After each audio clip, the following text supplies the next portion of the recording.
Biggest differences between active duty and reserves. The first big difference is in the reserves, you don't move bases, okay? You stay wherever you're located, where you go into the reserves too. Because normally you have a civilian job, whatever state you're located in. In the active duty, you can go anywhere and everywhere around the world that there's a base. Time for VA home loan that you have to serve in order to get that benefit. If you're active duty, it's 90 days, not including training. If you're reserves, it's 6 years. Unless you get activated, then it's 90 days for you. Next one's gonna be tuition assistance. It's gonna be the same, but I did see online that the Army and the Navy don't get tuition assistance if they serve in the reserves. Is that true?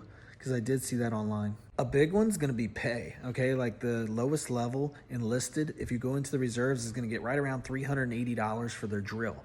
Active duty members gonna get around $1,700 for base pay, and then that doesn't include if they live off base with a family, they're gonna get BAH, which is usually around like $1,400 or so, depending on where you're living, if not more. Like in California, it could be like $4,000, and they also get food allowance, and then sometimes even COLA if they're overseas. When I first came to the military as an E3, I was making right around $5,000 a month.